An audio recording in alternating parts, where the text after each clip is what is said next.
whether it's from earnings or CEOs who are navigating the COVID-19 pandemic.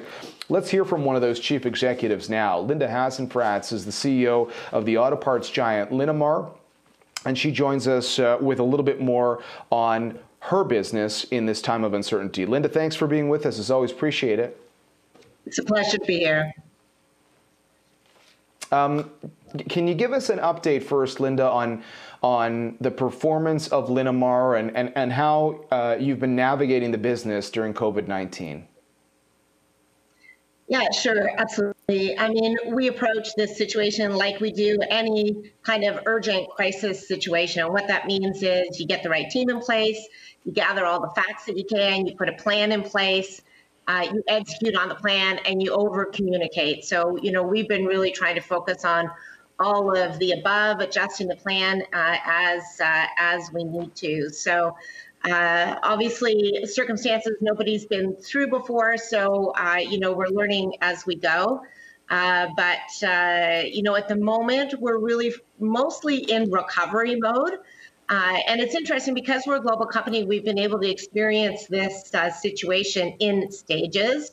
So if I look at our Chinese operations, for instance, we are back up and running. We're basically around 80% of where we would have thought we would have been at this point in time, and continuing to increase in that region. So totally different story to Europe and North America. Europe is coming back this week as well. So we're starting up operations in many of our plants this week. The rest of them will be next week. So slowly starting to build back up to customer demands over the next, let's say, month. And then North America is expected to start back up early May. So our focus has really been, how do we ensure we have a safe return to work protocol put in place? Because obviously the virus has not been eradicated. So it's key to us that our people feel and are as safe going to work as not going to work. They should feel safe or safer going to work than not going to work. And that's our goal. And I know when you were with us in early March, when we were first getting a handle on COVID-19, one of the comments you made on the network was your concern that there might be an overreaction to COVID-19. You talked about some of the adjustments that you've made to your business. What would be the biggest adjustments that you've had to make on the fly? Well, I mean, clearly many of our facilities are shut down right now in North America, and have been in Europe, and many of our folks are working from home, myself included. So whoever can work from home is working from home. There are those who are still going in, who are doing certain tasks that are critical and essential that need to go in. What we will be facing coming back is definitely changes in terms of how we are working amongst each other in terms of distancing, additional hygiene, cleaning more frequently, providing masks for our people, for instance, and going through a whole entry procedure whereby we will talk to employees before they come in, make sure that they haven't been exposed, that they aren't feeling ill. We'll take their temperature to satisfy themselves and ourselves and all the rest of the employees that everybody coming into the building is healthy. And then once we're inside, still maintaining that distancing, trying to have pre-assigned areas where people will go for breaks and that type of thing, so that we can know where everybody is from sort of a tracing perspective. So, new ways of operating so that, again, we can safely work and get back to work while the virus is still around us. Because you use those words recovery mode and you use the examples in Asia and Europe, I just want to come back to that, because you were talking about early May as timing. I mean, how confident are you from everything you've seen that you can really get up and running in your traditional businesses by early May? Yeah, I mean, we're obviously not going to hit the ground at 100%, so it will be a ramp back up. At the moment, our customers are all anticipating coming back up here in North America in early May. So that's absolutely the target that we are moving towards. I mean, there's a lot of moving pieces. So can I guarantee that's going to happen? Of course not. I mean, we like everybody, are trying to stay responsive and nimble to what's going on and be reactive.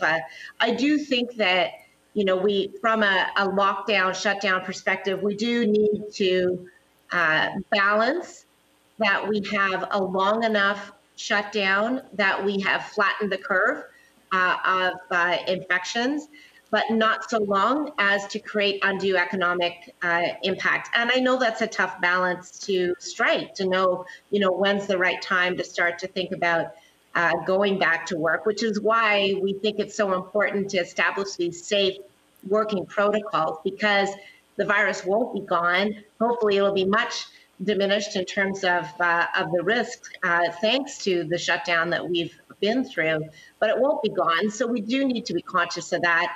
And we do need to get back to work, right? We've been down for weeks. Many businesses are struggling. So we need to figure out, how do we get back to work, but how do we get back to work safely? And I think that that's an important thing that we all need to be focusing on, whether it be government or business, to try to achieve that, and to try to give people a bit of a hope that, you know, we're coming through this, we're going to get through it, we're going to get through the other side, and we're going to still make sure that people are safe. Now, you mentioned the government, and obviously we've seen a whole range of programs to try to get money into the pockets of Canadians and businesses in this time that we have been dealing with the shutdown. The wage subsidy program obviously is one that's been one of the centerpieces of the federal government. Is that a program that you're participating in? And you've talked to us in the past about how you navigated with your workforce during the financial crisis more than a decade ago. You've made some announcements tied to the workforce. Is there a point where you'll have to make a greater decision on whether you're talking about permanent layoffs if we don't get back to normal business? Yeah, again, obviously lots of moving parts here, and we need to see where customers end up in terms of volumes. And of course, that's going to be dependent today compared to the crisis of 08-09. Is in fact these programs that you mentioned, that the government is trying to get money into the hands of people and into the hands of business. I think that's quite important, because if people feel like they haven't lost out significantly in terms of their wages, that they will have the ability to continue to buy things and to keep the economy rolling. I'm not suggesting there's not going to be an economic impact. Of course, there will be. People have certainly, suffered through this situation, regardless of these programs. But I think that they have been very helpful in terms of getting more money into the hands of people to keep confidence levels a little bit higher. So again, another area that we need to continue to focus on. All right, some helpful insight there. Linda, thanks very much. Hope your teams stay healthy and safe. Thanks for joining us. Thank you very much, and the same to you.